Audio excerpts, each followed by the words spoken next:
Party meeting is now over to you, I promise. So I'm going to have a question and answers. As I say, we're in the school here, and it's going to be a bit old-fashioned. You just put your hands up, you know, I'll just catch your eye and indicate your first speaker, second speaker. And what I'll try to do is take 2 or 3 questions. If it's all on one particular subject, I'll deal with it first and let the panel answer your questions and obviously put over any contributions. If it's 2 or 3 questions, I'll try and space them out and let the panel objectively answer what's put forward there as well. Okay, so if I can ask you, if you put your hands up if you want any particular questions, but please be civil from it. Bob, please. Anybody would like to put a hand up? First question. Yes, sir.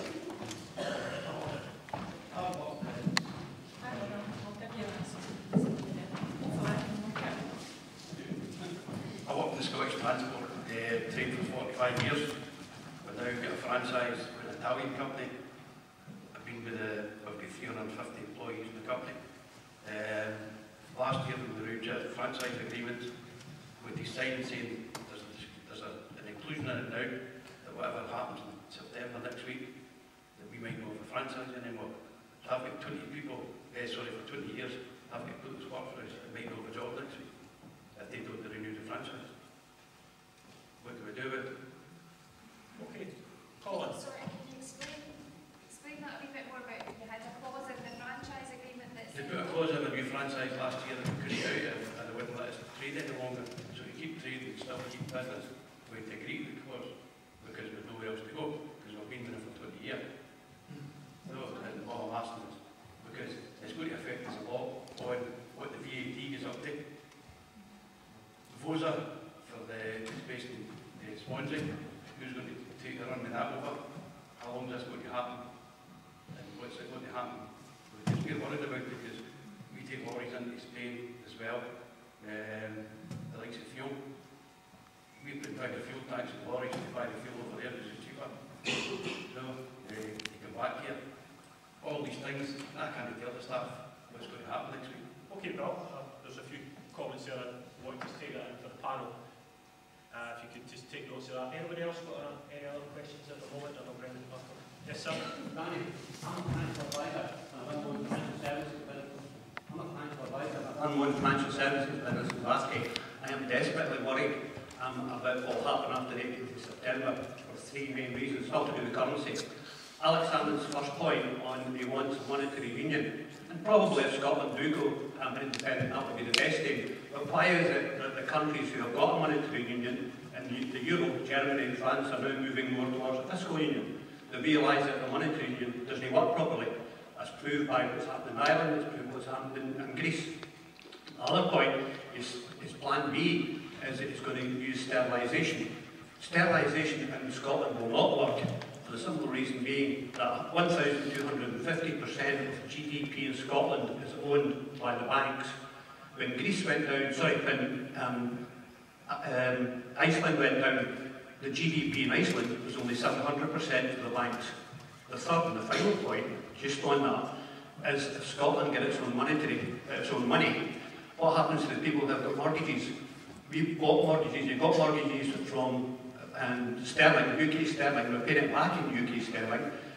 We start to get paid in Scottish currency, whatever that happens to be. So then at the behest of the foreign banks, the Bank of Newcastle Building Society, Yorkshire Building Society, who have given us money in sterling, expected to be paid back in sterling, but we've now got to, they will have their interest rates based on foreign currency, because it'll be England or the UK will be a foreign currency. So we're going to have to be open to foreign currency plus exchange rate. So there's more risk, more cost. How is that going to be better for Scotland? Okay, there's a few questions there. And Bill as well, come back to your question. Any other questions at the moment? Okay, I want to take that last question first and go back to the panel. Fiona, I mean, there's quite a number of points raised there. Do you want me to do both questions? Yes. Yeah, okay. On the first question, if you're local as well, I can take this up as a constituency MSP in relation to that contract. I was with the Italian ambassador just last week and the Italian Consul General. I'm more than happy very quickly to contact them, because the Italian foreign minister has said they have nothing to fear about Scotland's independence. They recognise that in terms of our contribution, in terms of trade and how we operate, that they don't think there's an issue, and that's on the record. But actually, individually, it's the only time I've heard of this. I've not heard of anybody else doing this franchise agreement or a clause in it. So I think it's kind of belts and for a lot of people it's belts and braces. That might be why they've done it. So I'm more than happy to speak to you at the end, and I'll take the details. Well, we're in a single market, right? We'll remain in a single market. And the reason why it won't change next week, which is what employees need to hear about, is that vote yes on September 18th.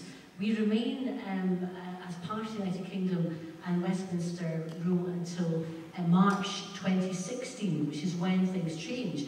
Up until that time, we'll still be part of the European Union. Everybody recognises, and the people I talk to certainly recognise, that we will transition from being a member and citizens as part of Europe now to being an independent nation, and that 18-month period is plenty of time in terms of how we can do that. So that's a smooth transition. So therefore, you can't, in terms of the trade agreement, in terms of the single market, discriminate against your company over that 18-month period. And also, during that 18-month period, we'll be able to provide the stability and the transition that we would remain as members of the European Union from that date carrying on. And even though there was initially a lot of snash about it, you don't hear very much about the European situation now in terms of whether Scotland will be or not. In fact, only today, if you saw the news, Pat Cox, who's a former president of the European Parliament, said that he saw no difficulty whatsoever in that transition, and he expects that. But I think perhaps somebody's being a bit smart with your company, unnecessarily, but actually they won't be able to, because if they did, they'd be contravening European laws themselves. But I'm more than happy to try and give you that reassurance in detail. So that was quite a complicated one. Feel free to, it's very important because it affects folks' jobs, but I'm sorry if I've taken a little bit of time to explain that one. On the second one, I used to work in financial services. That's what I used to do. I used to work with financial advisors before I got elected, so I'm familiar with the area. In terms of the monetary union, one of the reasons we're absolutely certain that it will be in the interest of the UK government, whatever, we're in campaign mode, so what governments will say, and they're trying to frighten us, remember fear, they're trying to use that as a weapon, uncertainty, all the rest of it. Why do we think that the monetary union would be of interest, and why they want to move? And I think they move very quickly.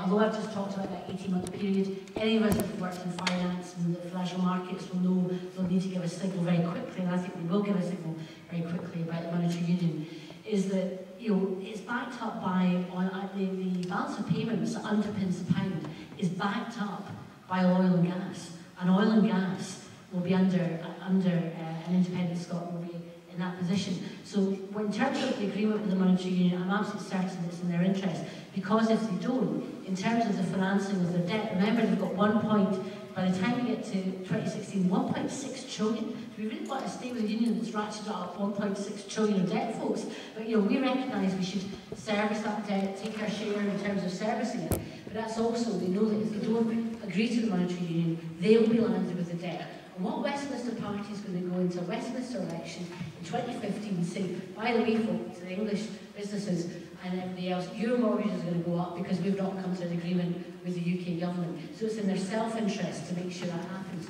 I'm absolutely certain that we'll be in that situation. Nobody's giving that point just now. Your point about the banks, that's part of the no propaganda, the overexposure of the Scottish economy to the value in the banks. Why do I know that? That's the propaganda unfortunately you've got from the no side.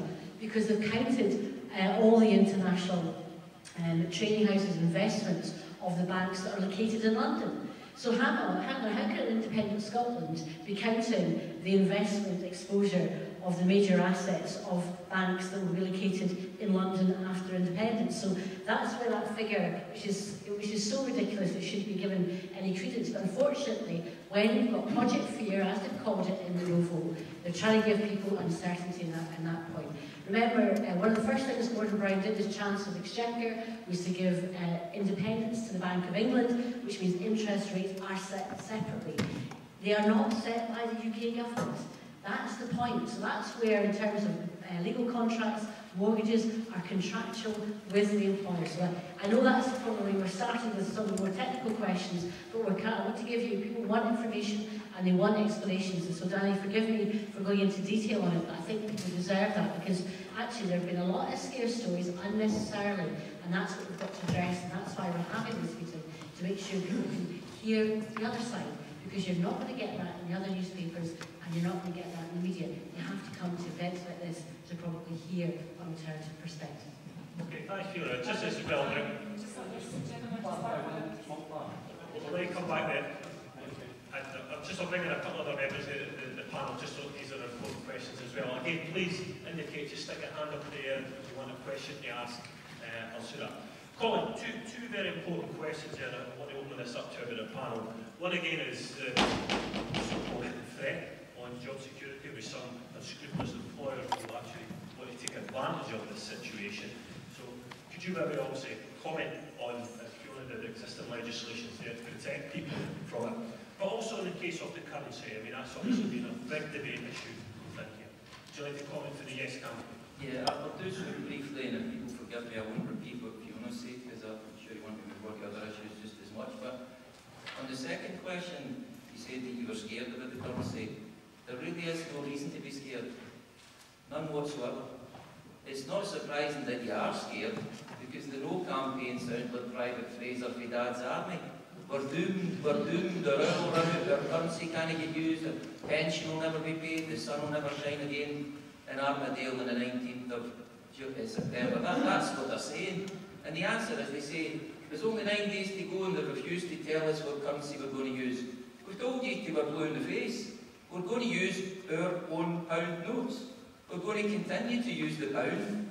See that Clydesdale Bank pound note in your pocket? See that Bank of Scotland £5 note in your pocket? Royal Bank of Scotland £10 note? That's our currency. That's our pound. The pound belongs to us as much as anybody, and we're going to continue to use it. Now, they don't like the answer. That's why they say we refuse to answer it. But we've made it clear. On the 19th of September, the negotiations start about what kind of independent Scotland will have. And in the period of the transitional negotiations, that everybody in Yes Scotland is absolutely unified, that will continue to use the pound for stability.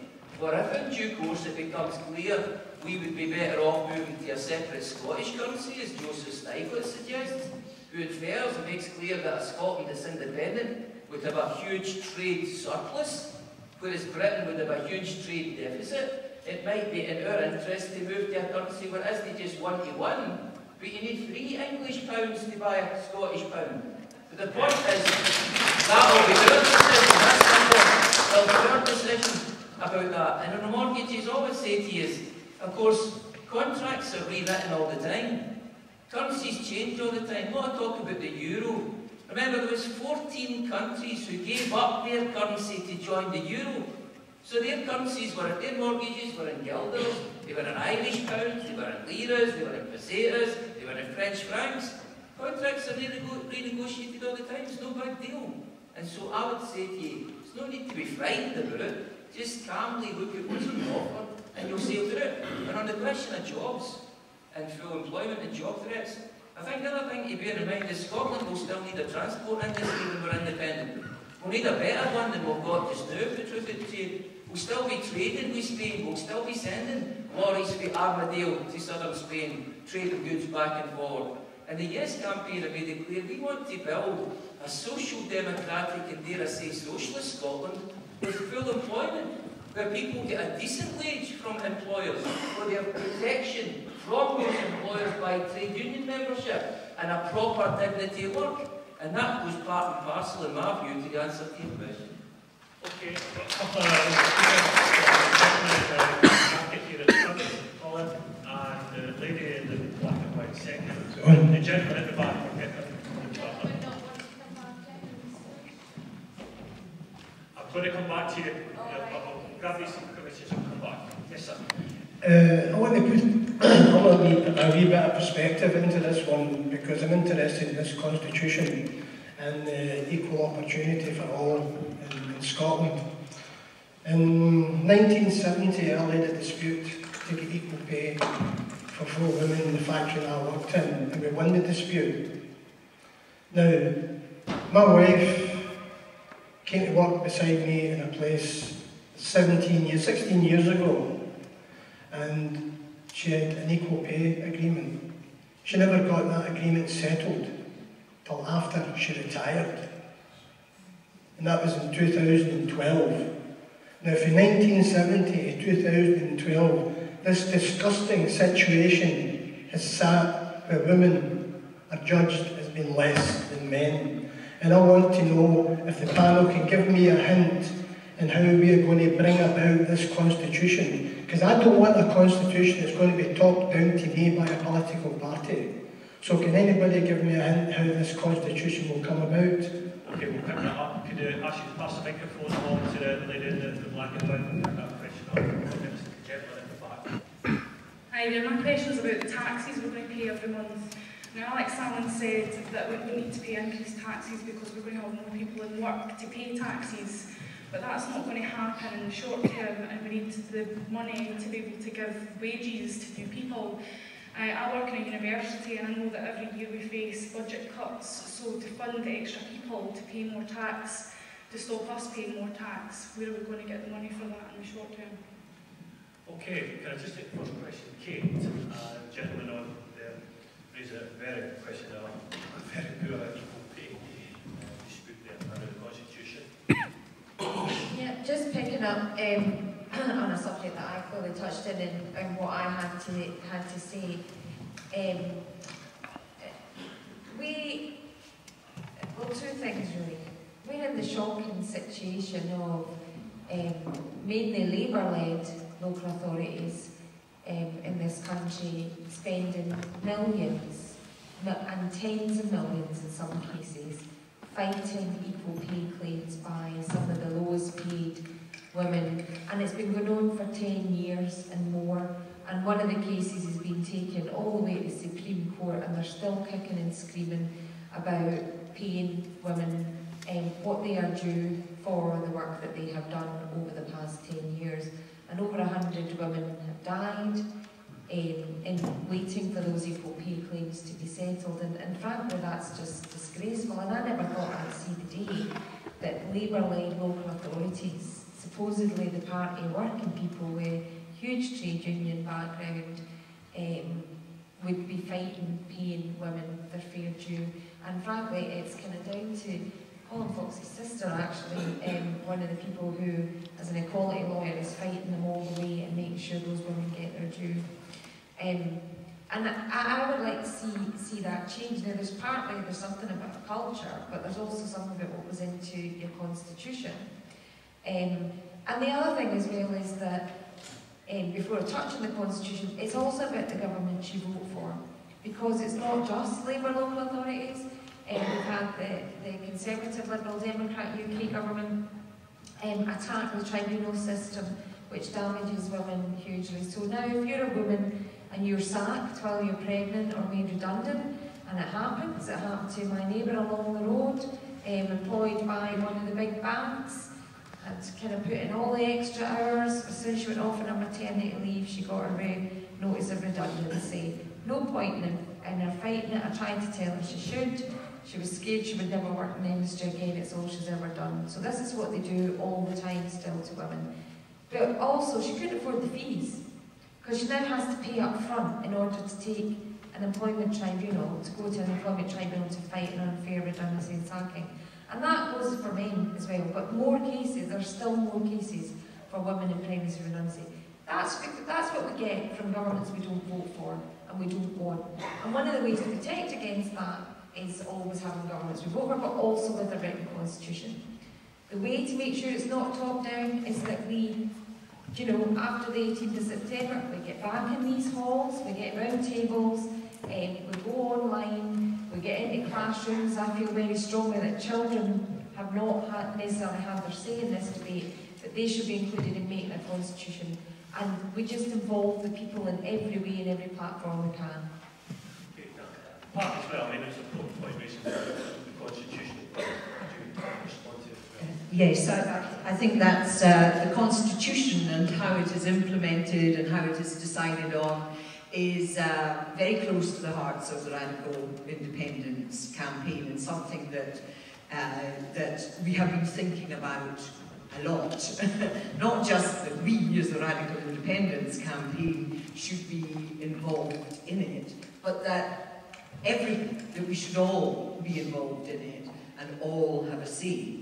Because to have a constitution is a wonderful thing. You know, we can look around the world and see some of the constitutions that exist, and it's heartwarming to think, you know, it's really moving to read those things.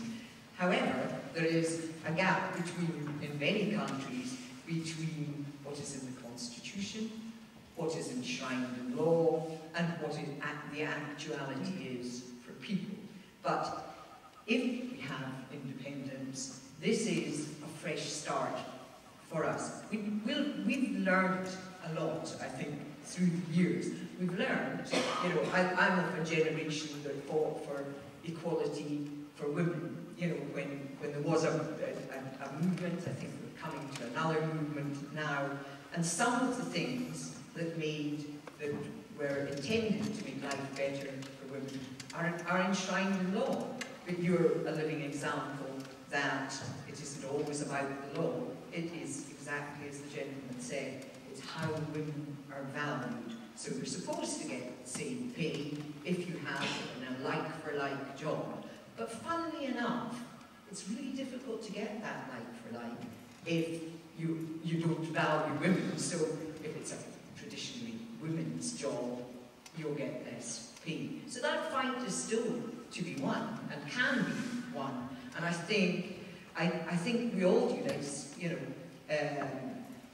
as Kate was saying, we need to be back in halls, we need to be in our communities, we need to be discussing what, you know, on the 19th, we need to start talking about that. What kind of Scotland do we want? What kind of Scotland constitution do we want? And we've been promised we will have a say.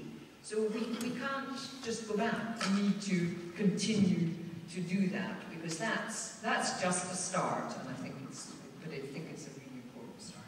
That's a good point. Just a couple more contributions. Just go back to that question, Catriona, if you want to go back to the Constitution, and Fiona as well.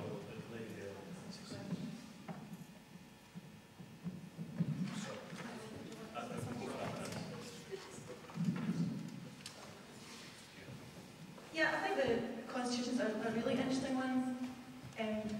Sorry, that was a question from here. Thanks.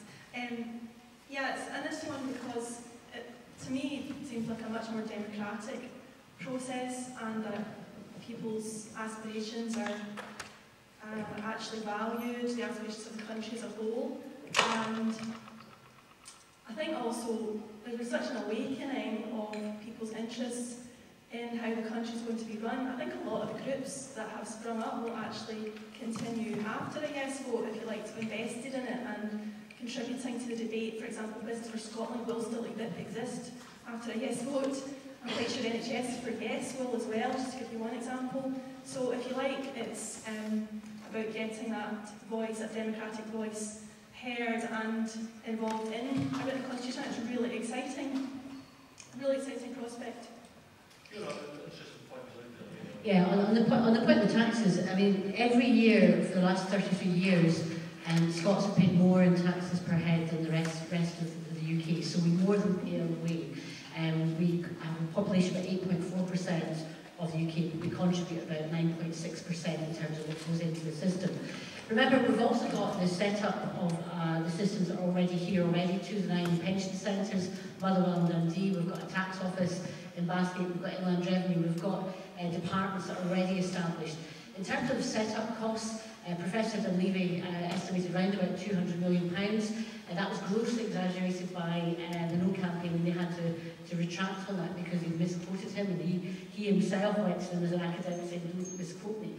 Remember, we're also going to save, remember, not replacing Trident will save us a huge amount, but also House of Lords. One of the most cost-efficient things from an independent Scotland is you won't be paying any more for House of Lords. So there are going to be savings as well. Your point about waiting for jobs to be created, one of the important areas is the Fair Work Commission. I've got the jobs plan for independent Scotland here that John's launched. And one of the things we want to do is to learn from other countries. Germany has a far more better productivity in its workplaces because actually they have a far better relationship of unions and employees and employers. And that's one of the areas that we want to work on. If we increased our productivity by 1%, that would create 21,000 more jobs in Scotland. One of the other areas that's really important is helping women get back into work. If you compare us to Sweden, our male participation rate in the workforce is the same as Sweden, but for women it's 7% less. Now one of the reasons of that is because folk can't afford childcare. It's just too expensive to get back into work. That's why when Kate mentioned the reference to the free childcare for under 5s, by putting it, it's a large amount of money, hundreds of millions will need for that system. But of course the benefit of that, you get the taxes and the national insurance payments that come from women in work. And that could increase productivity and participation in the workplace, help create jobs. That's also a 7% increase in women working in the workforce will create taxes that will then we can plough back in. We do that in the current situation. George Osborne, if we raise more money by getting more women back to work, do you think he's going to put it on childcare? I don't think so. So that's one of the areas. And all those areas we've talked about, and the same with equality.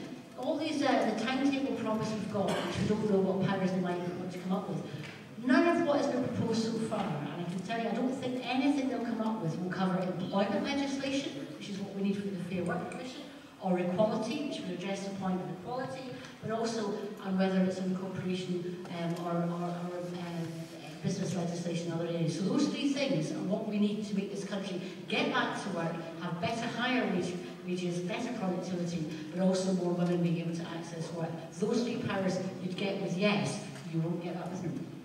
Okay, thanks very much, Fiona. Just going to move on, taking in another couple of questions as well. Remember, just put your hand up, indicate, I'll get you. I'd like to get gentlemen at the back first, then I want to bring the gentleman back in for the second question, and at the back, the gentleman with a purple tie, take the next third question. I'll take those in next, then Scott will bring in the next bunch of questions. Yes, sir, at the back. Hi. My question for the panel is directly about jobs. I work in the oil and gas industry, and I just think that the comments, flipping remark made for Colin and Fiona regarding the oil reserves, now it's clear for everybody to know the oil reserves are dwindling. It's costing more to bring oil up from the North Sea. One of the leading oil figures in the world, Sir Ian Wood, has told everybody that, so I'd like to know where the Independence Party get their oil figures from. And as well about jobs, Helensburgh, Fasley Naval Base, if you get into trying the nuclear weapons, that could be 8,000 jobs straight away, gone. The area of Helensburgh decimated because there's no jobs, shops closing. Govan and Rosyth, aircraft carriers, leading figures for BA Systems, no more. No more aircraft carriers coming to Scotland. So what are we doing with these people who could be unemployed? Okay, good point, we'll pick those up. Gentlemen, you wanted to come back on this? Just something that Fiona said, I don't actually think she picked them up correctly what I was saying. If Scotland does go independent, the best option for Scotland is a monetary union. However, just now, as it stands, we've got a monetary union, but we've also got a fiscal union. A monetary union, the Bank of England are independent, as you said, Fiona, but the one aim only is to keep inflation within the realms laid down, or the rules laid down by the UK government. How does that affect Scotland when the interest rates are going to be set by a foreign country? The second point, which is very, very similar, is if we have we break away and don't have a fiscal union, why is it that other countries, France and Germany, who have got a monetary union with the euro, are moving now more towards a fiscal union because they realise only a monetary union doesn't work. They need a monetary union and a fiscal union. I'm going to take one more question in this series of questions and I'll get the panel to come back in there. Gentlemen with the purple tie next to you. That question. We'll get the panel answer there and Scott, come back to you. And then the ladies. Okay, please just indicate you want to put that question in. Sir? Yep, this week I've heard really sad stories about children in school falling over each other because of the independence debate, the whole process of the independence debate. Children we're talking about here. I've heard communities falling out. I've the independence debate. It's creating real division across Scotland. Yes, it's creating conversations, but it's creating division. Nationalism has one side, and therefore the other 50% who's voting no, taking the undecided out of the equation. The other side obviously are unionists and pro-union. So then you have one half of Scotland who disagree with what potentially could be a yes vote next week. Now, what's in it for the unionists in Scotland going forward? And where do we see ourselves going forward? Culture, we've got the culture minister sitting up there. But in terms of those who are against no, are they then polarised and left out in the cold? Because that's how they'll feel, and that's how division will create ugliness. Now, we've seen the sinister yes, we've seen the egg thrown, we've seen the intimidation, and my fear is that on the ground, that potentially could get worse. Now, both sides need to back off, be tolerant and be respectful, but going forward after next week, if a yes vote is confirmed, my fear is that Scotland will be smashed to pieces. Don't forget about leaving the UK behind, but Scotland will be smashed to pieces in terms of neighbours falling out with each other, which I've heard also. That's my big concern. People in Scotland getting on or not getting on. Okay, that's a good point, sir. Kate, could I bring in the first one? There's another good question there. Yeah, I'm going to rattle through as many of those as I can. Oil and gas, and I'm going to link it to the defence and what happens to the jobs at Faslane. I was at a meeting, speaking at a meeting in Stranraer last night where I come from, Jim Sellers, and he produced documents that the MSP for Air has produced at the National Archives following the 30-year rule. In 1981, the MOD blocked the exploration and drilling and the licence applied for by BP in order to drill for oil and gas off the west coast of Scotland and down the Firth of Clyde and into the Solway Firth. The MOD blocked, and there are huge reserves on the west coast of Scotland, and we've never been able to tap into that potential because the MOD had basically an opportunity to kind of veto that, because Polaris, as it was then and now, Trident needed safe passage out as far as the Ailsa Craig and into the open sea. So I'm more than happy to trade Trident for more oil and gas exploration, because with oil and gas exploration comes real skilled jobs, and you'll know this from working in the industry. Skilled and highly paid jobs, and at the moment it's all sitting up there in the northeast of Scotland, and I would like to see that same kind of skills base and full employment come to stretch all the way to Armadale and all the way down the west of the coast of Scotland. And the other thing as well, oil and gas reserves are running out. That's right. I'm not admitting. I'm saying they are running out because they're a finite resource. The problem we have is whether or not our reserves are big, huge and massive, and as Colin said, that's a problem that most countries would give their right hand to have. Big, huge or massive, that's the level of reserves that we have. And the other point about it is the other point is, if there's a problem for independent Scotland, it's a problem for the UK going forward, but we don't hear it talked about in that context. In terms of monetary union,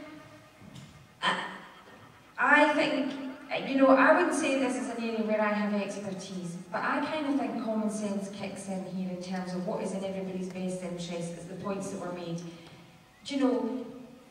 One of the reasons the market, the pound slipped yesterday is partly because suddenly it's a live issue and it's real, but it's because we may go and they're going to lose all of that out of their bottom line. And that's what was threatening devaluing the pound. It wasn't the fact that we were going to be a basket case or anything like that. It's the fact that if we go, we take all those oil and gas reserves with us, we take our share of the profits, we take our share of the taxes, and suddenly the UK bottom line has a great big black hole in it. No wonder everybody was panicking just a wee bit yesterday. So in terms of currency union, common sense will kick in, because it will be as bad for English businesses, English families, English employees who have trade up here. It's a two-way street. Trade's a two-way street, and I know you know that. Yeah, it's fiscal union. But even if France and Germany and other countries that are moving towards fiscal union, it's a strategic level, and they still have different politics. They still decide what kind of health service they want to have, how they spend their money, what kind of taxes they have, what levels, how much is paid in fuel tax, for example. Very quickly, you raise an amazing point about real division, and I think it is a concern. I do worry it's being talked about. I was contacted by the Jeremy Vine show today to see if I could put up somebody who lives in a family where they're at each other's throats, and I'm going, don't know any, not really come across. I've come across lots of families where there's one yes voter and one no voter. They all seem to be getting along happily. People are having robust arguments. We're Scottish. I like to kind of shout and have our say and whatnot and kind of walk away friends. But what I will say, you made the point about yes intimidation. I looked at a Facebook page today on the back of the meeting last night where I was called an abusive, nasty bitch. I have had a no campaigner threaten to inform my employers about the prominent role I'm playing in this campaign, to remove my gainful employment because he thought that was something helpful to do. I spoke to a voter last week who's voting yes in secret because his employer, Celex, has told him if they vote no, they'll lose their jobs. The intimidation and insidious intimidation is all from the no side. And as Fiona pointed out, the media are suppressing the information people need to have a balanced view. It's not about saying be on our side. It's just about enabling people to have a look at all the information they need to make up their own views. I'm not excusing, I know there's bad behaviour on my side. Can I just say, I've actually been the target of some of it as well because I don't always do what I'm told. But you're right, and we do need to think about how we heal the divisions going forward. But I also don't think we should make out that it's all one side or another, or actually even talk up what isn't there. Say both sides, actually. Okay, both sides. Yeah, I'm just going to, before I move on to Catriona and actually just to reply. Say both sides. Yeah, no problem with that. And again, any of the gentlemen, if you've made a point you want to come back in with anything that's came up to the panel, I'll bring you in, I'll bring you back in there as well.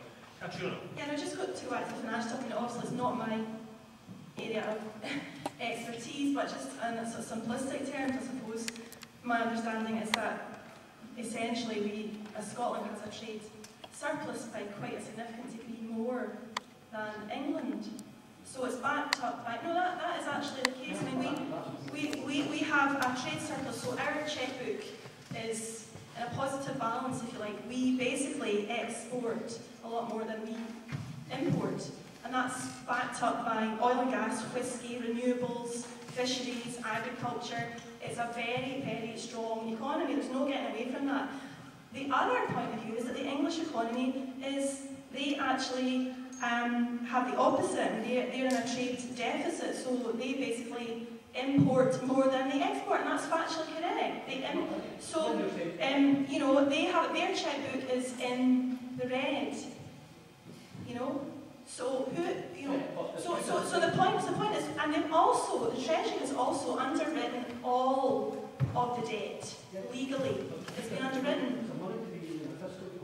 Yeah. Interest rates run by a government. Fiscal union is taxes and borrowing. Absolutely. It's separate. But why can we not have a monetary union? We've got monetary union. The monetary union is interest rates. So a bank is going to decide our interest rates. We're not going to be able to decide what tax we raise or what support can. No, Fiona can answer that better. But just to let Fiona pick up on that, and then just to the other question about division. I mean, I think actually the reality is it's been a really peaceful, by and large process. There have been a few things around the edge, but it's been amazingly positive, engaging, passionate, absolutely. But I would say not divisive to that degree. I mean, yes, passions are in this, absolutely. People have passionately held views and beliefs, but it's a different thing to say that it's divisive in that way. And frankly, the egg incident, if you'll excuse the pun, was totally over-egged. Excuse me, never answered the point there. The point was answered backwards, asked forward as well. Okay. No, fucking forward, I think people want to actually get on with doing the job. And they would work together. Because they want the best for themselves, their family, their communities and their country. And that's why I actually think people would get on with it, would get on with life, would Yeah, very excellent point. I think the first thing on oil, of course, it's a finite resource. I think that the difficulty I see with oil is not that we have it or that it is a finite resource. I think the difficulty that we have with oil is what has been done with it from the Westminster government. Did they invest it for your pensions, for your future, for our children's future? No, they gave tax cuts to the rich. That's where it went. That's where the money has gone. We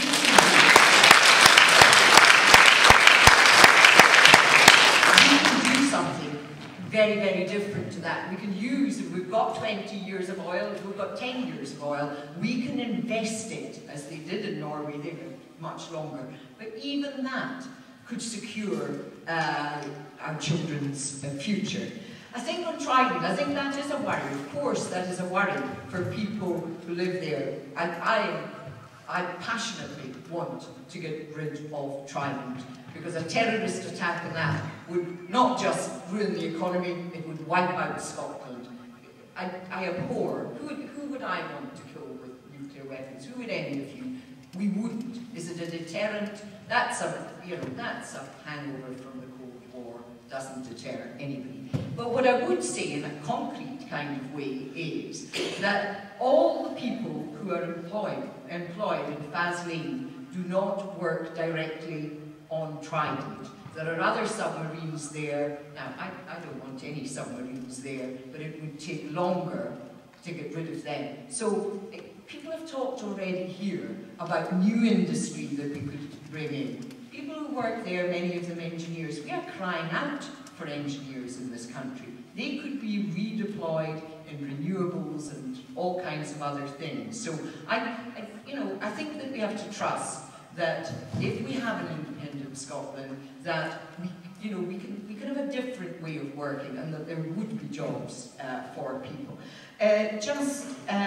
Lastly, on the kind of nature of the campaign and how we would go into the future, I think, as other people do, my experience is that it is a good-natured campaign. Whatever side you're on, whatever campaign you're in, there are always idiots. Many of them in the virtual world, rather than on the streets. And bad things do happen, and people behave badly. That's unfortunate. But I don't think that things are ill-tempered. Earlier this year, because it will be my intention, and I'm sure it is everybody else's intention, that yes or no, we still need to fight to have a better Scotland, to get rid of inequality, to have social justice. I organised, when the Scottish Conservative Party was in Edinburgh, I organised an anti-austerity conference. And I asked people who were on no side of the debate and on both sides of the debate. It was all very good-natured, and we were able to do that. What will we do afterwards? I think, yes or no, we will work together to have the better world that we need. I'm confident about that. What I think is, if we get yes, that probably it will be quite hard to find anybody a year down the line who ever says that they voted no. That's just my opinion.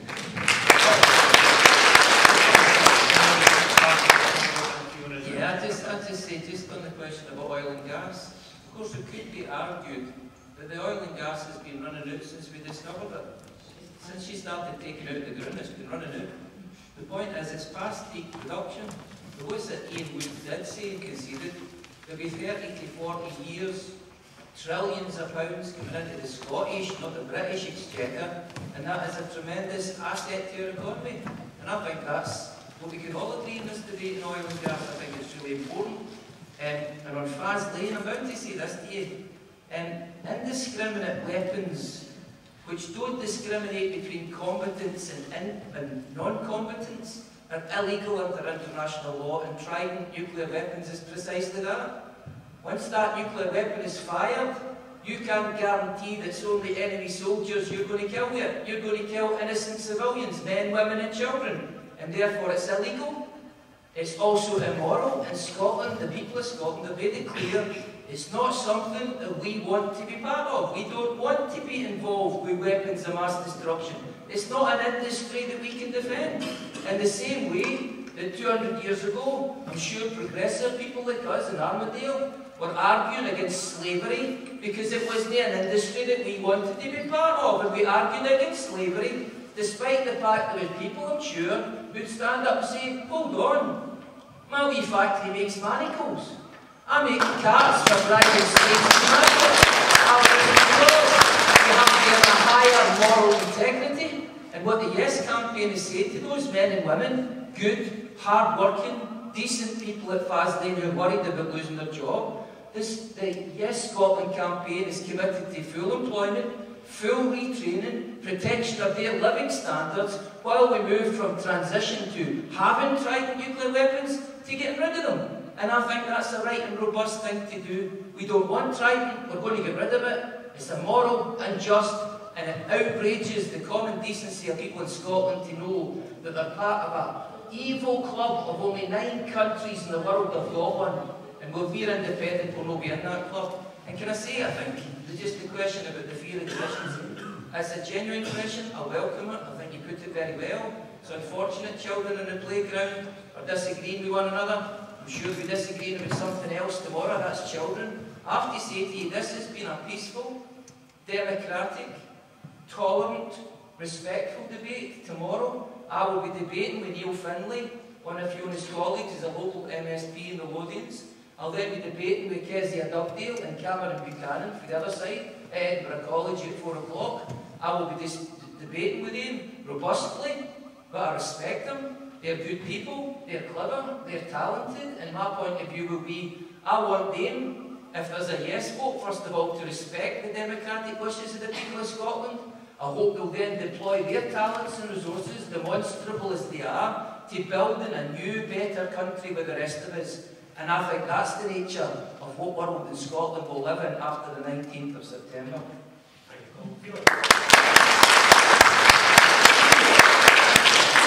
On the gentleman's point about why do we have a fiscal union as well as a monetary union, one of the reasons why, in terms of the Eurozone, a completely different situation than Scotland and the rest of the UK. The reason that they had to look at more fiscal connections is because one of the failures that they had was the productivity difference between the German economy and the Greek economy up to 70%. So that's one of the reasons they're doing things differently. In terms of what we can do, in terms of our provision, of course, I will repeat that it's not the UK government that sets the interest rates, it's the independent Bank of England who sets that interest rates.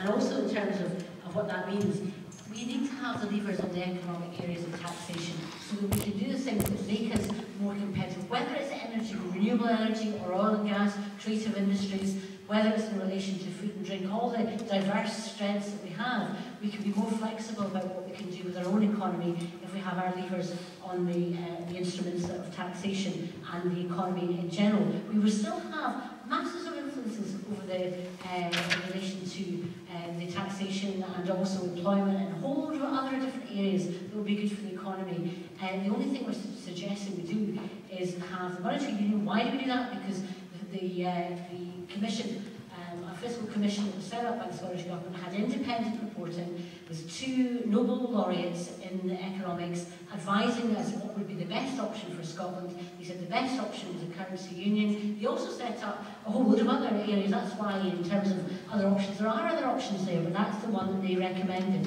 In terms of Faslane, what's been proposed is that Faslane would become the all-military service headquarters. The number of military personnel would be similar to what's there now. Obviously, ancillary jobs are servicing what's there in terms of the military personnel. So I think there is a future, a different future. I agree about the engineering capacity that we'll need for that renewables industry, because we want to get into renewables because it's the right thing to do, but also because we've got tremendous assets. 25% of Europe's offshore wind and tidal potential.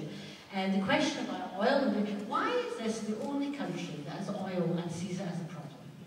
Right? Why is it? There's 1.3 trillion barrels still to come out. The figures that are being used in terms of how much in particular in terms of value is oil, is actually the oil industry themselves that put that forward. If there was such a problem in terms of where things are going, why was it there was £14 billion worth of investment by the oil industry in the infrastructure of the oil industry just last year? And the Clearfield, which is why also Sir Ian Wood said he made a statement recently that any young person going into the industry would have a career well into the middle age, and the Clearfield will produce way past 2030. So that's never mind getting into what might be over the West Coast. But the important thing here is what you do with it. That's where Pat was absolutely right.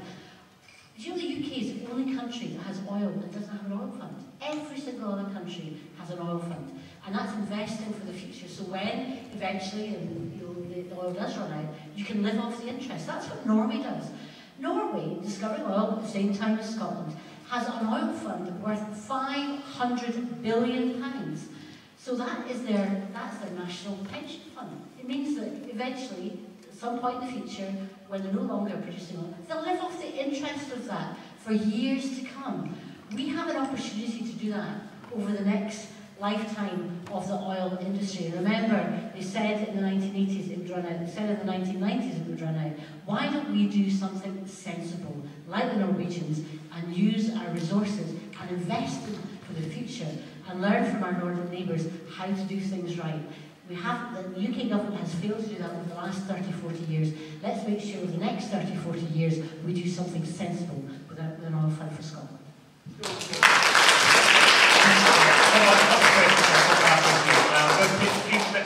Scott, take the next, the lady in the black and white over there, and Liz Boyle there as well. Scott, question. Hi, Gary, cheers. I fully appreciate this in there. Maybe about parties, such as either a yes or a no. And my problem is, on both sides, trust is a big buzzword. I would like to direct a question at the US Labour.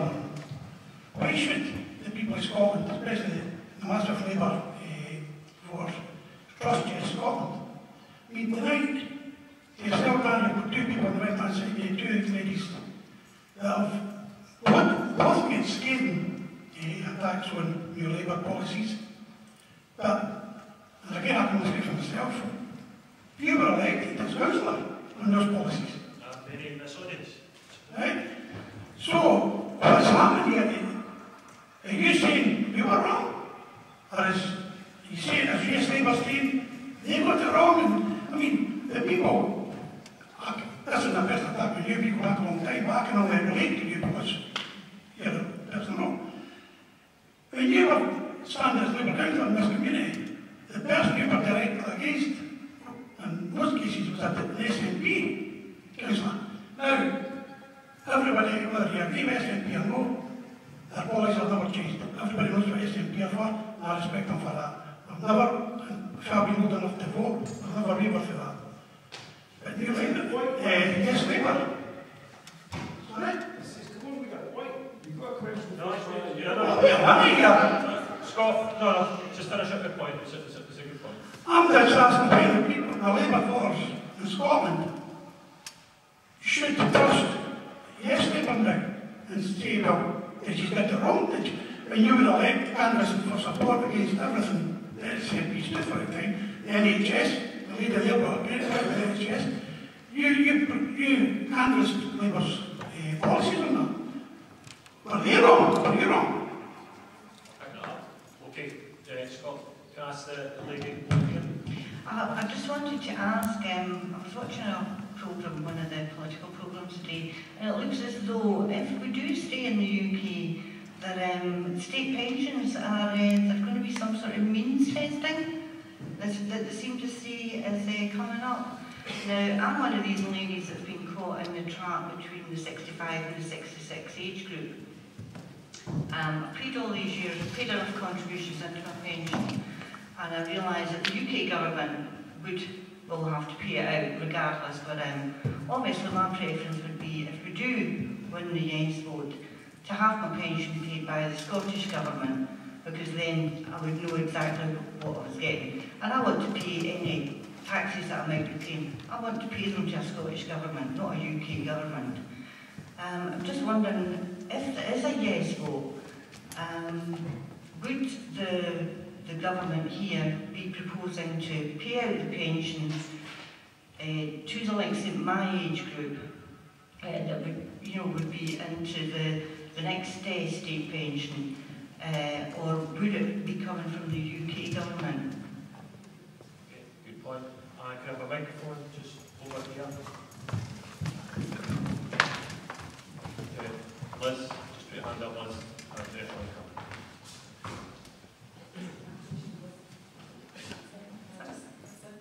My question was actually about pensions as well. When I started work 40 years ago, I expected to retire at 60. However, that is now 67.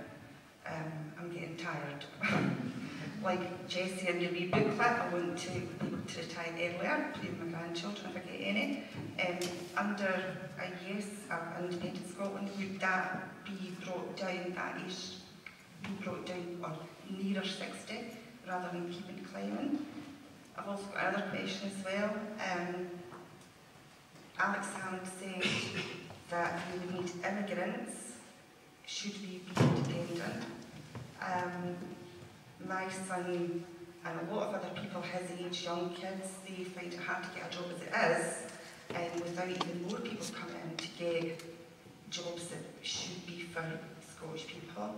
So what assurances can you give me on that as well? Thanks. Okay, Fiona, questions there, and I want you to get the panel to answer back on those, and then we're coming here at the time up as well, so I'll try and get anybody around the last one questions on it. Yes, please, Fiona.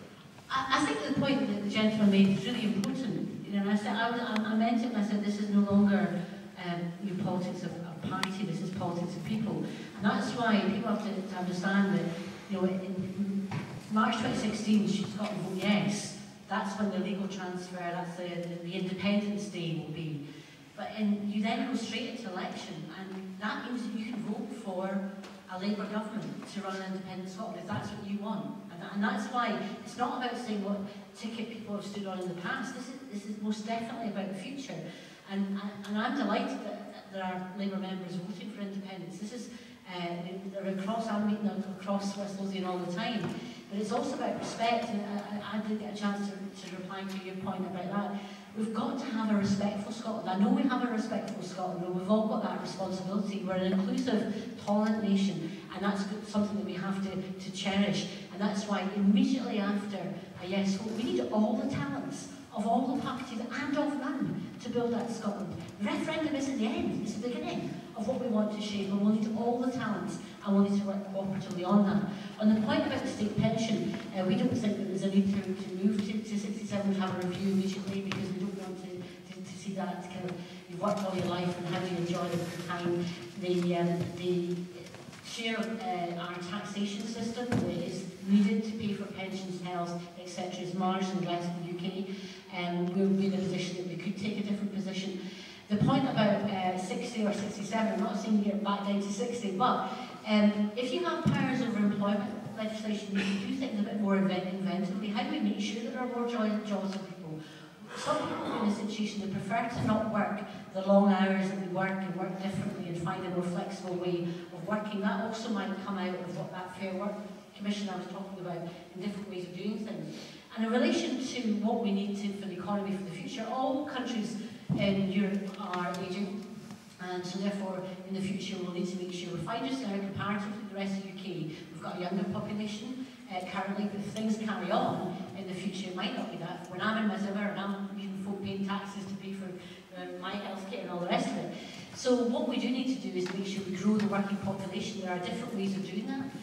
Currently there are 22,000 people come into this country, and Alexander's remarks was that may need to be 24. That's only 2,000 a year.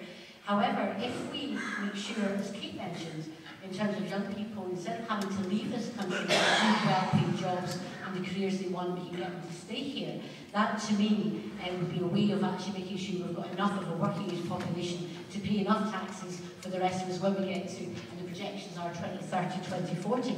And that's the plans that we have in place to make sure we can have good, well-paid jobs. I love my children to bits. I'd love them to stay with me as long as they could. If they want to travel the world for work, and that's what they want to do, fantastic. But but I don't want them to have to leave West Lothian to get a job because that's the only place they can get it. And that's why for me, yes, this is as much about the future of my children. It's not just mine, it's all the children in West Lothian to make sure there's a future and a job and prospects for them.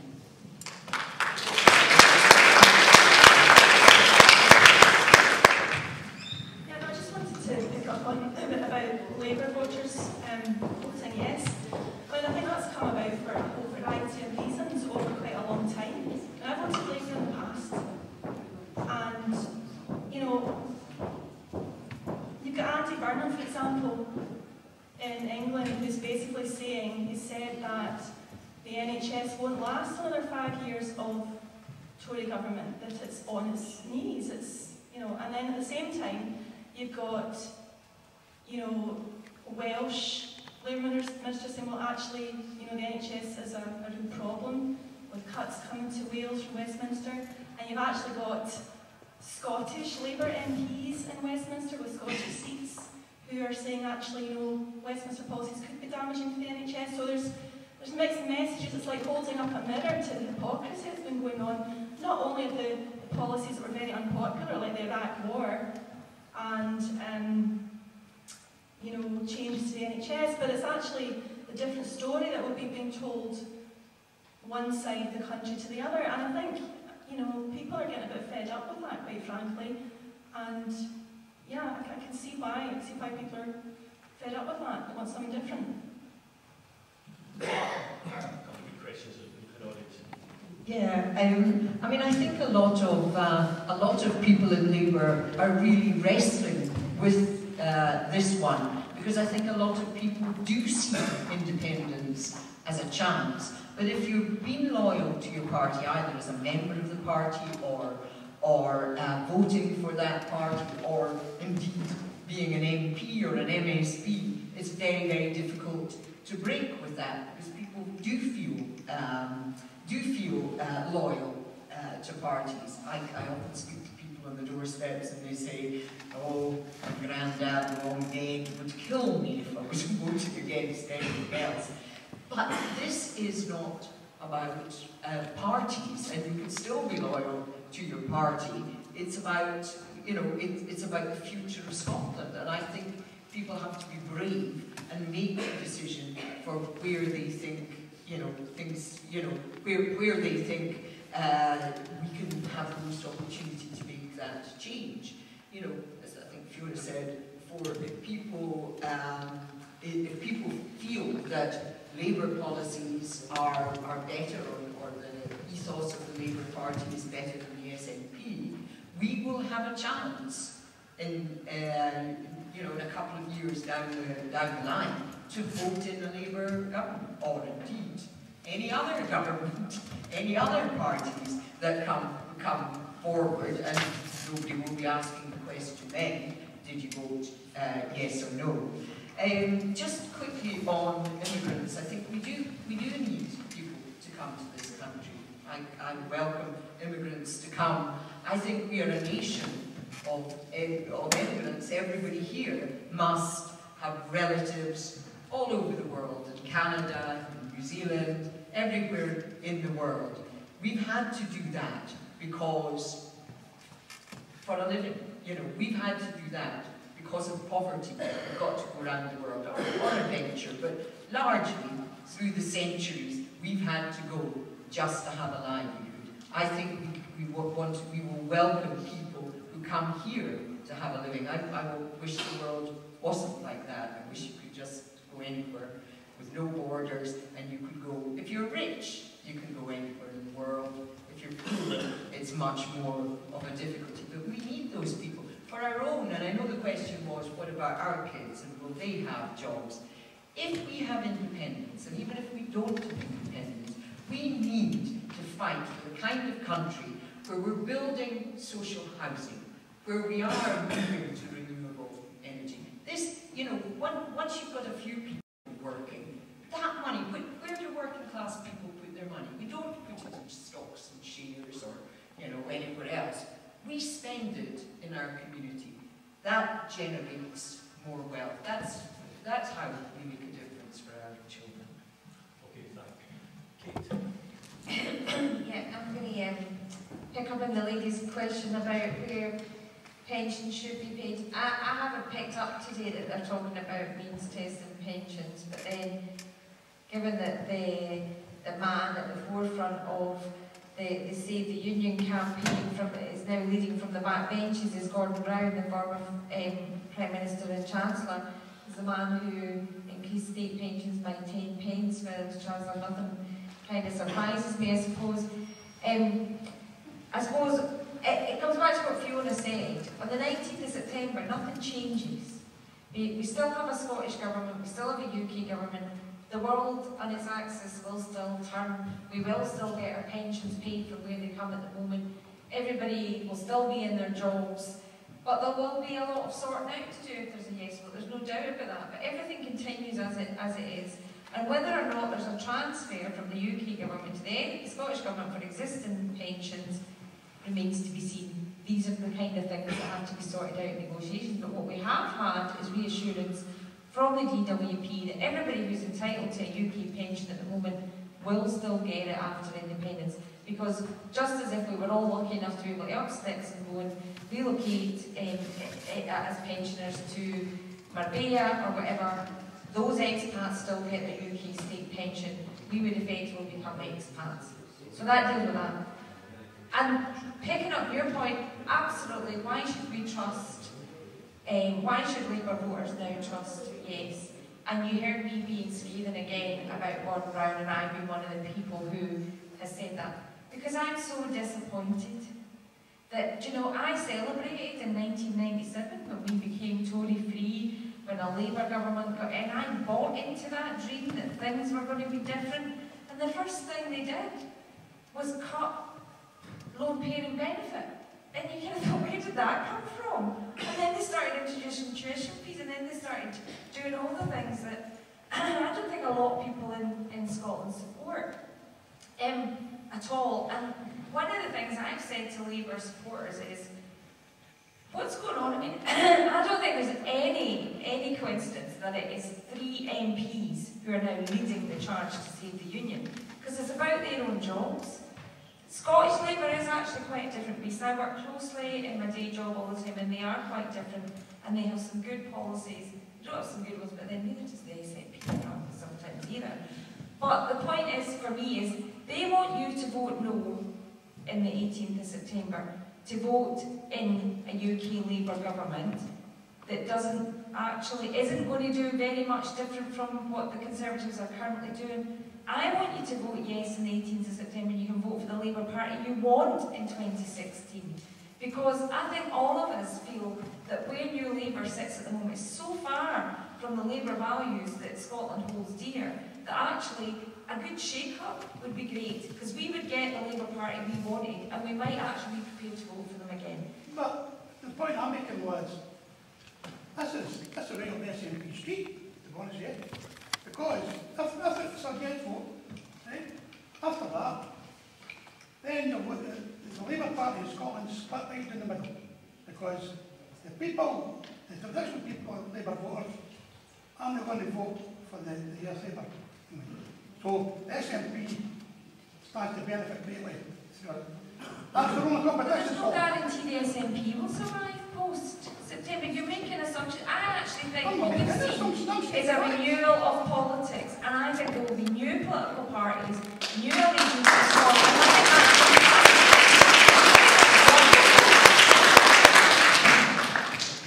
Colin? Yeah, can I just take up that question as well? You asked a straightforward question as why should Labour voters vote yes, didn't you? And my straightforward answer No, I never asked that. I asked why the Yes Labour people have now done the back and what the canvas and what they supported 15, 20 years ago. Right, well, I'll tell you what, let me do this politicians day. I'll answer the question I thought you'd asked, right? The question that's important nonetheless is, why should Labour voters vote yes? Because working class people, which the Labour Party is supposed to represent, will be better off. That's why. You see, the no campaigner trying to say, this is a tribal vote about Alex Salmond. If you like him, vote yes. If you don't like him, vote no. That's what they're doing. That's what they've done from the very beginning. And it's an insult, actually, to everybody's intelligence. This isn't about Alex Salmond. Alex Salmon's one of 5.2 million people. This isn't about the SNP. I'm not the SNP, others are the right. The point I'm getting at was, the Yes campaign incorporates the values that Labour's supposed to represent, the core values the Labour Party's about. And I was in it for 10 years in Willow. It's supposed to be public ownership, redistribution of wealth, trade union rights. You know, Joanne Lamont said when the SNP abolished prescription charges that they were pandering to a something-for-nothing culture. It was the Labour Party who set up the National Health Service. The Labour Party's core value is to provide the health service for everybody. And the Labour Party themselves have got tied in absolute knots. They don't know what they support, they don't know what they're for, they don't know what their history is. They don't remember that it was the Labour Party established the National Health Service. And I have to say to you, hand on heart, there is no danger whatsoever that the Westminster government would establish the National Health Service today, because they don't support those values anymore. They don't support the values that health should be universally available to everybody and paid out of taxes. Nor do they support that education should be universally available to everybody and paid out of taxes. They're in favour of privatising the NHS, privatising education.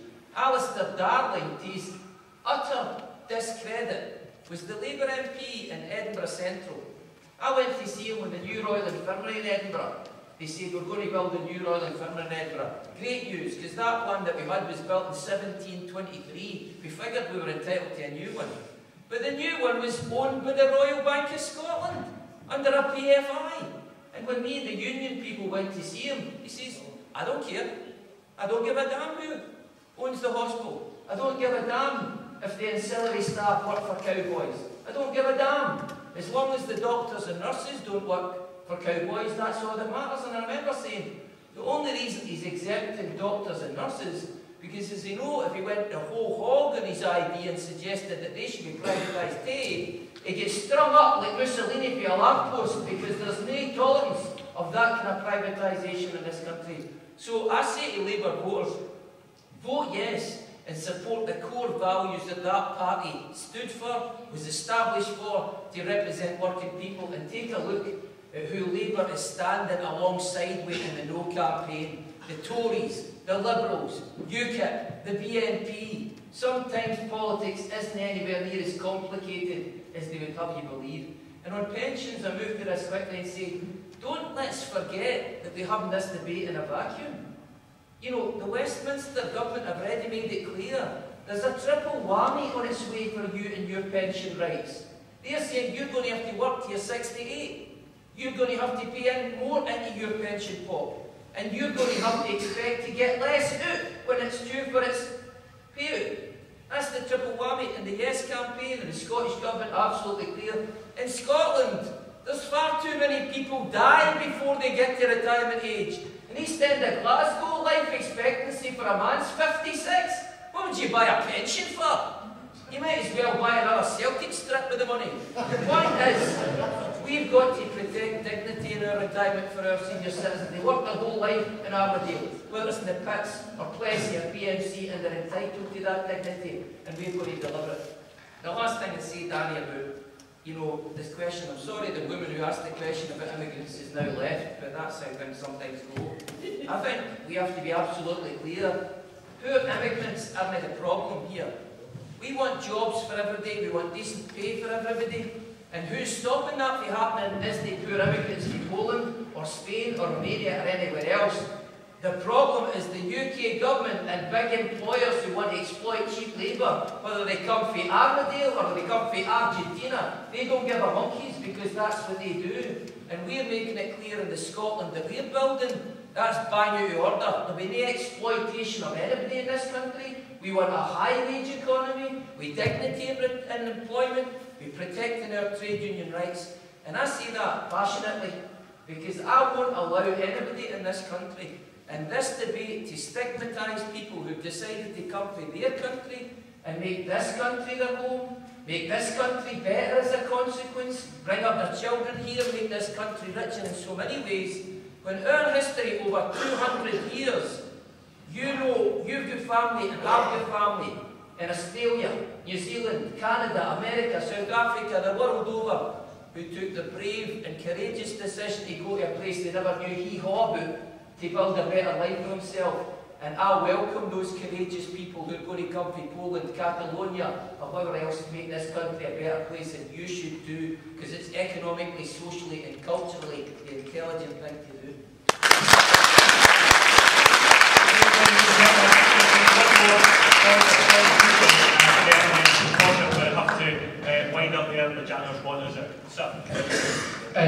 My question is, does any of the panel see any risk or agree that there's a risk in this whatsoever, as in the fact that we are just getting out of a recession, Europe's still practically in one. If we take the oil reserves as to Scotland, our neighbours, as in the rest of the UK, are going to be in whatever state they're going to be in, because they're going to be able to afford to service the deficit, which is going to affect everybody in Scotland, because that's your nearest neighbours, that's who we trade with. So does there anybody here actually see any risk in this whatsoever? Risks part of life, good. Risks every day. I'm not like forever. Of course there are risks. That's okay if you're not working, if you're not actually working on the ground and going to lose your job and you're going to lose your house and all the rest of it, just because somebody wants to take a risk. Unfortunately, I don't want to take that risk. Okay, you made your point. I'm just going to have Fiona just do. We've got different panel members here. One of the other organisations that's involved in this is Business for Scotland, and they articulate it very well. I used to work in business before I became a politician.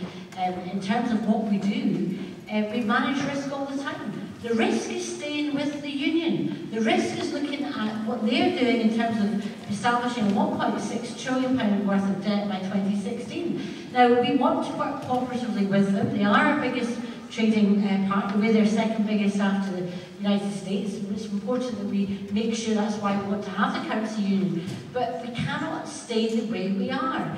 And that is why when you hear Better Together what they're saying, if we're better together, why aren't we better now? And that's where, in terms of our contribution to Europe, we need to be alongside all the other members in Europe in discussing how we make sure that Europe doesn't become the continent of the past. And we heard reference to Brazil, Russia, India, and China, and all the other countries that are developing. We need to look to the future. If we always look over our shoulder and we live with fear and regret, this country will not move on. And I want to do so in a spirit of solidarity with our friends and neighbours in the United Kingdom. But we will be friends and neighbours, but we'll be doing so on an equal basis rather than being told what to do.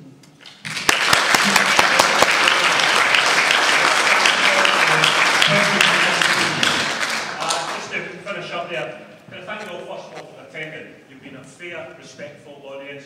You've put forward very good questions, opinions, both sides of the arguments, and asked for information. Hopefully tonight you will take away a bit more information. You've been informed a bit more about the case for voting yes from it. If not, I hope it does then encourage you. The one thing that I would ask every one of you, irrespective of what side of the debate you're on, next Thursday, make sure you go and vote. This is your chance to change Scotland or keep Scotland as it is and develop it in another direction. It's your opportunity to cast your vote. Make sure your family, your friends, your neighbours, your work colleagues are out there as well. And then we can wait to decide. But hopefully you've heard tonight a positive message that why to vote yes. And could I just ask you, have a safe journey home. Thank you, ladies and gentlemen.